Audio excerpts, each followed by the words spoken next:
1893 খ্রিস্টাব্দের 6ই অক্টোবর ঢাকার নিকটবর্তী শেওড়াতলী গ্রামে একটি দরিদ্র পরিবারে মেঘনাদের জন্ম। বাবা জগন্নাথ সাহার উপার্জনের একমাত্র ক্ষেত্র ছিল একটি ছোট মুদি দোকান। বালক মেঘনাদকে দিনের মধ্যে একটা সময় গিয়ে বসতে হতো ওই দোকানে।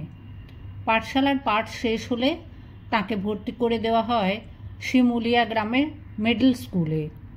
বাড়ি থেকে শিমুলিয়ার দূরত্ব ছিল 7 মাইল। যাতায়াত খুব কষ্টকর হওয়ায় সেই স্কুলের কাছে একজন ডাক্তারের বাড়িতে থাকা খাওয়ার ব্যবস্থা হলো।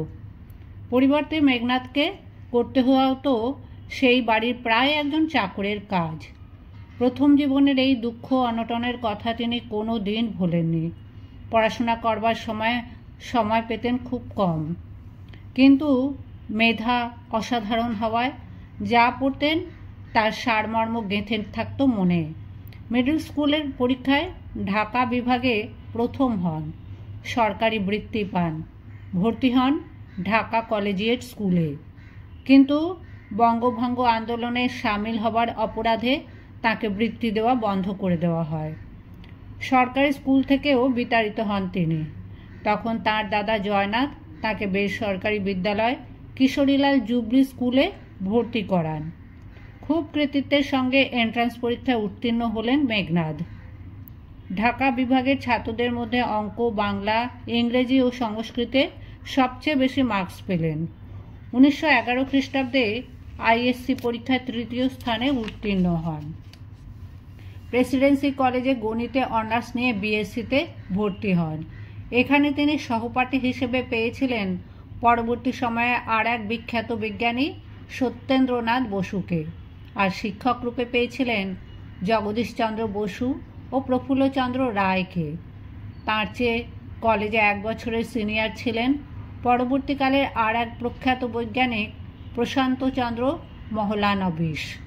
বিএসসিতে প্রথম হন সত্যেন্দ্রনাথ, দ্বিতীয় স্থানে থাকেন মেঘনাদ। মেঘনাদ কিন্তু স্বদেশী আন্দোলনে জড়িয়েছিলেন প্রথম থেকে, তাই কোনো প্রতিযোগিতামূলক পরীক্ষায় অবতীর্ণ হতে বাধা ছিল তার।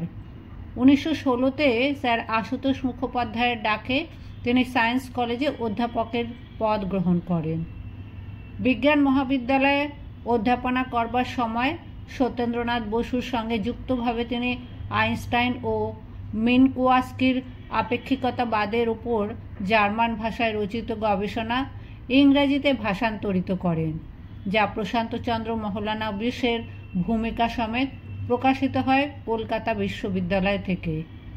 মেঘনাদের গবেষণাও চলছিল নিয়মিত। তার গবেষণার বিষয়বস্তু ছিল বিকিরণ ও চাপ। তার একটি গবেষণাপত্র এশিয়াটিক সোসাইটির পত্রিকায় প্রকাশিত হয়। 1919 খ্রিস্টাব্দে মার্কিন দেশের বিখ্যাত বিজ্ঞান পত্রিকা অ্যাস্ট্রোফিজিক্যাল জার্নাল এ তার গবেষণা সিদ্ধ নিবন্ধ on selective radiation pressure and it's application প্রকাশিত হয়। এই নিবন্ধ বিজ্ঞানী রূপে তাঁর খ্যাতিকে বিশ্বব্যাপী বিস্তৃত করে।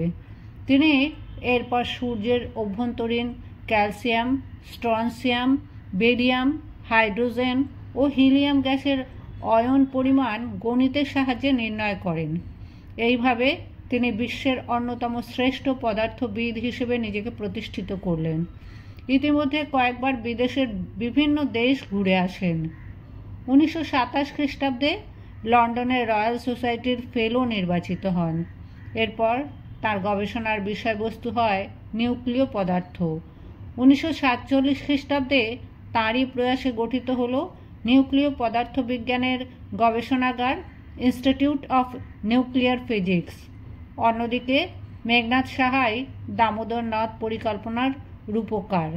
1951 খ্রিস্টাব্দে বামপন্থীদের সমর্থনে তিনি লোকসভায় যান নির্দল সদস্য রূপে।